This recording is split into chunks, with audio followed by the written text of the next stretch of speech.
Donc bonjour à tous et bienvenue pour le débrief du Classico qui a eu lieu hier, le 78e Classico qui opposait le Paris Saint-Germain à l'Olympique de Marseille.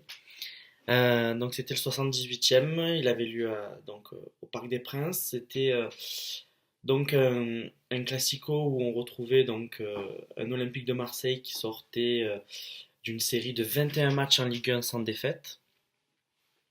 Donc un OM boosté à bloc qui enchaîne les victoires actuellement, troisième de Ligue 1, face à un Paris Saint-Germain qui sortait pareil d'une très belle série, bien sûr, de 18 matchs consécutifs sans défaite en Ligue 1.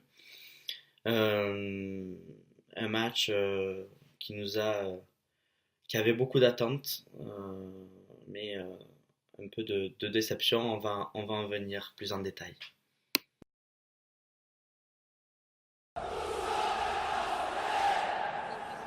Le lieu du match, donc c'était le Parc des Princes à Paris, un parc qui n'a pas souri aux Marseillais ces dernières années.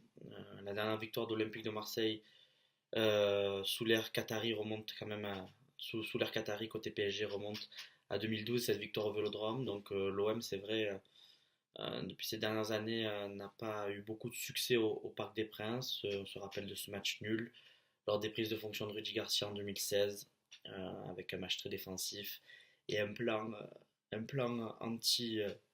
anti-Paris à l'époque. Euh, voilà, le déplacement qui s'annonçait très compliqué, toujours très compliqué en Ligue 1 de se déplacer au Parc des Princes.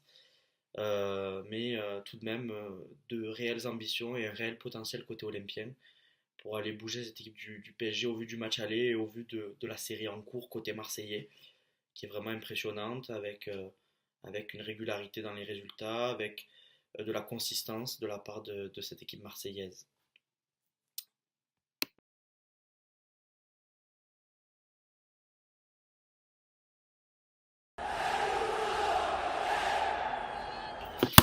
Le score, donc 3-0, 3-0 pour le Paris SG.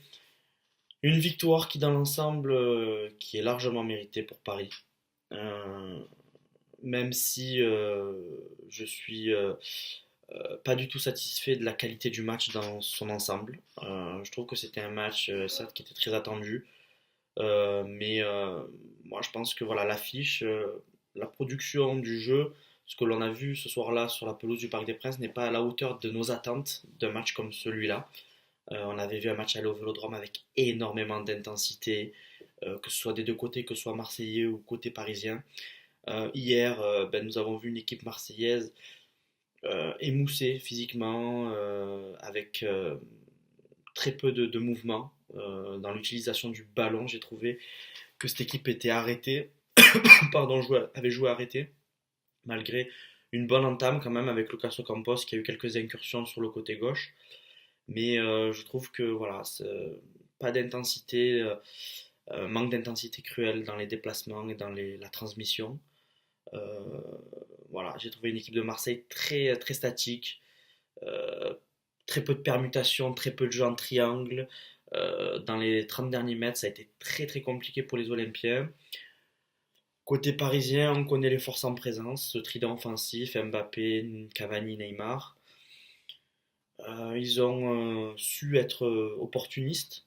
Euh, Ils ont su être opportunistes avec trois tirs cadrés, me semble-t-il, en première période, euh, et un score de 2-0. Donc voilà. Mais dans le jeu, c'est quand même assez mérité pour Paris, même si on n'a pas vu du tout un grand Paris. Maintenant, j'en viens au PSG.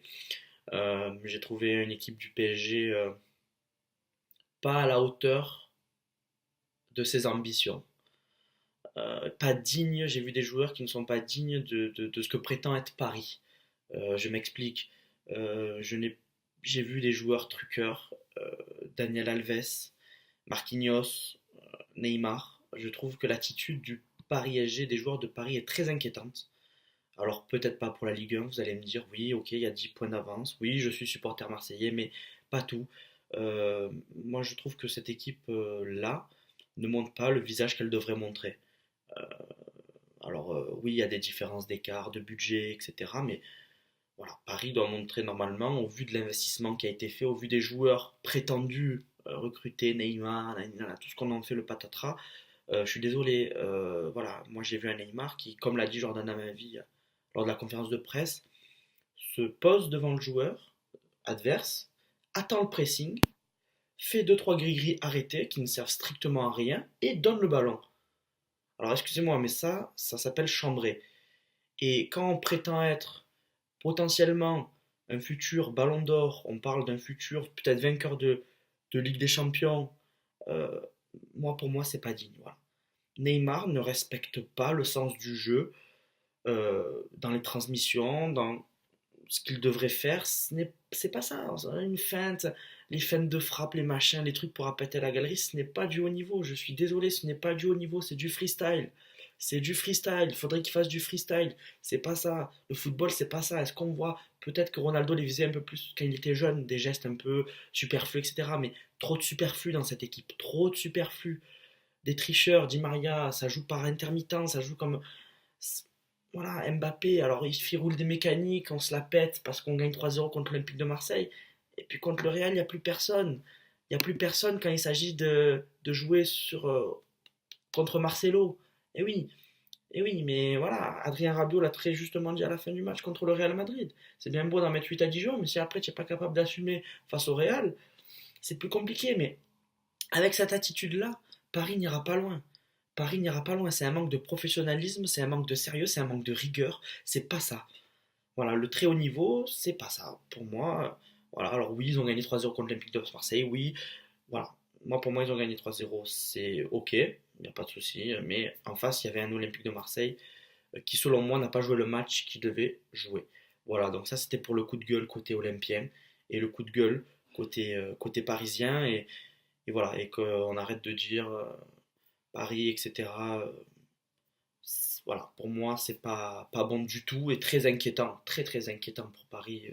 Pour le haut niveau, là, je parle pour la Ligue des Champions, s'ils veulent la gagner, s'ils veulent prétendre être au niveau de leur ambition. Là, c'est problématique pour eux.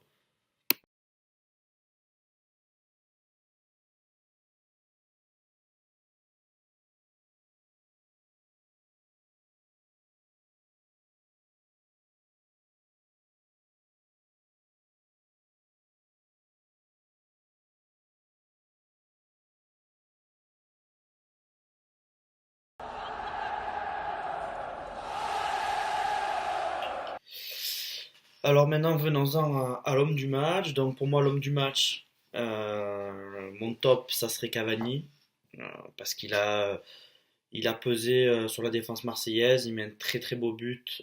Voilà, il marque son 24e but de la saison, donc ça en fait le meilleur buteur de la Ligue 1. Très beau but en pivot, et au-delà de ça, ça serait mon homme du match parce que, pour rebondir sur ce que j'ai dit précédemment, c'est peut-être l'un des seuls avec Adrien Rabiot à Paris qui affiche un professionnalisme et une rigueur dans ce qu'il fait, dans ses performances, dans son envie, sa mentalité, sa combativité. Lui, il tire le Paris vers le haut, voilà, de par son exemplarité sur le terrain.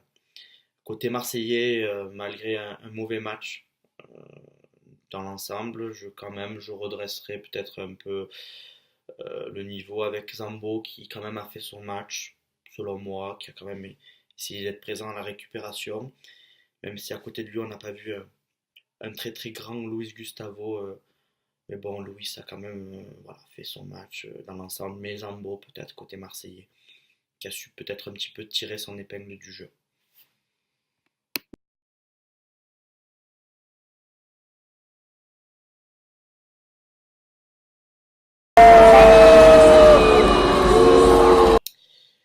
Le flop du match, pour moi, le flop, c'est Dimitri Payet, capitaine olympien hier soir. Pour moi, il n'a pas été à la hauteur. Très peu de volume de jeu.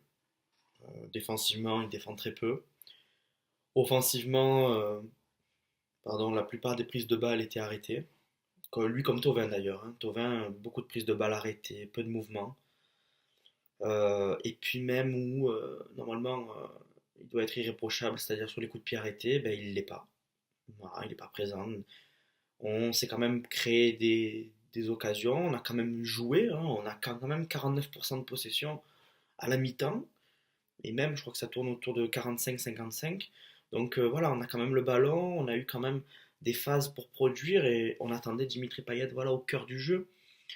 Après les choix tactiques de Rudy Garcia n'ont pas aidé. Est-ce que bon, il a été fidèle dans son 4-2-3-1 avec les valeurs sur Gustavo Anguissa en 6? Est-ce qu'il n'aurait pas fallu passer en 4-3-3 et pour essayer de superposer deux systèmes? Parce que je pense sincèrement qu'un milieu Gustavo Anguissa Sanson d'entrée de jeu aurait pu rivaliser avec ce milieu à 3, ce milieu Rabiot, Lassana, Lo Celso. Je pense que on aurait pu, euh, on aurait pu rivaliser dans ce milieu-là. Après, pour moi, voilà, Payet n'avait pas sa place ce soir-là et je n'aurais pas sorti Lucas Ocampos pour faire rentrer Sanson. Certes, Lucas Ocampos avait un carton jaune, mais il avait apporté quelques percussions, quelques incursions sur le côté gauche en début de match et beaucoup d'activité, beaucoup de volume généreux, présent défensivement sur Daniel Alves. Donc voilà, je trouve que de ce point-là, Rudy Garcia et Dimitri Payet, je mettrais en flop pour ce soir-là.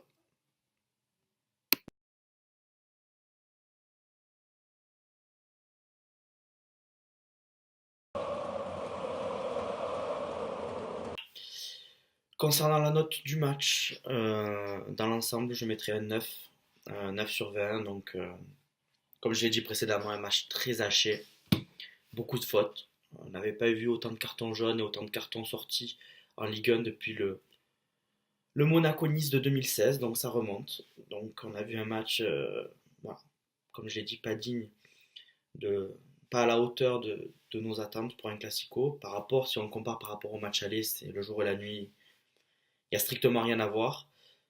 Donc un mauvais match, alors qu'on s'était vraiment régalé ces derniers mois en Ligue 1 le dimanche soir, lors de Lyon-Paris, lors de Monaco-Lyon. On a eu des très beaux spectacles, même avec l'OM également, mais ce soir, c'était pas du tout un beau match. Comme je l'ai dit, les Marseillais l'ont joué comme un match normal. Dimitri Payet l'a dit à Laurent Paganelli à la mi-temps, il a dit nous avons préparé comme un match normal. Alors, ben, selon moi, il fallait mettre des ingrédients, d'autres ingrédients en termes de combativité, d'engagement, si on veut prétendre aller chercher des points à Paris. On peut pas dérouler à Paris comme on déroule tous les week-ends contre d'autres équipes, hein, c'est pas possible. Donc voilà, moi c'est ça, cette préparation mentale, psychologique, cette approche du match qui, selon moi, a été défaillante euh, et qui explique aussi ce mauvais spectacle. Voilà, et puis des Parisiens truqueurs, des Parisiens qui, euh, qui sont suffisants et ça leur jouera des tours pour le plus haut niveau. Après en Ligue des Champions, malheureusement pour eux.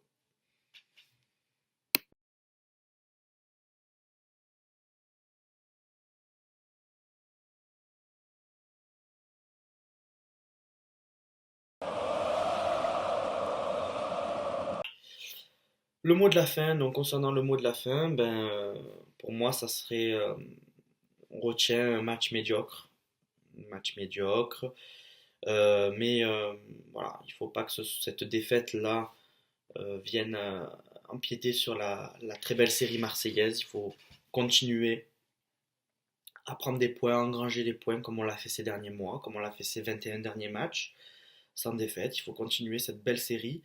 On le voit avec Lyon. Voilà, Lyon a fait match nul contre Saint-Etienne. Monaco a fait match nul également contre Toulouse. Donc statu quo au niveau du classement. On reste à 2 points de Monaco. Il n'y a pas péril dans la demeure, comme on dit. Il faut rester serein, sûr de nos bases, sûr de nos forces. Il n'y a pas de quoi s'affoler. Voilà, il faut continuer sur notre belle série. En Ligue Europa, pourquoi pas tenter, même si selon moi, on n'a pas la profondeur de banc pour jouer sur les deux tableaux. Là, j'ai vu les affiches de huitième de finale d'Europa League. On a des très très belles équipes en jeu. Ça risque d'être compliqué. Là, il n'y a pas la profondeur de banc selon moi. Côté Rudy Garcia, voilà, il faudra quand même faire des choix. Je pense qu'il vaut mieux privilégier le sprint final en Ligue 1 avec Monaco, qui est une équipe qu'on a souvent tendance à enterrer ou à critiquer Parce qu'on souvent on compare cette équipe à l'équipe de l'année dernière, l'équipe de l'année dernière était exceptionnelle, mais Monaco, ça reste une équipe très solide, une équipe qui joue que la Ligue 1, il leur reste seulement une finale de Coupe de la Ligue à disputer. Donc la bataille contre Monaco risque d'être féroce et contre Lyon également, ça va être compliqué, mais voilà, c'est pas un souci. Si j'entends souvent dire oui, l'OM perd souvent ses duels contre les concurrents directs.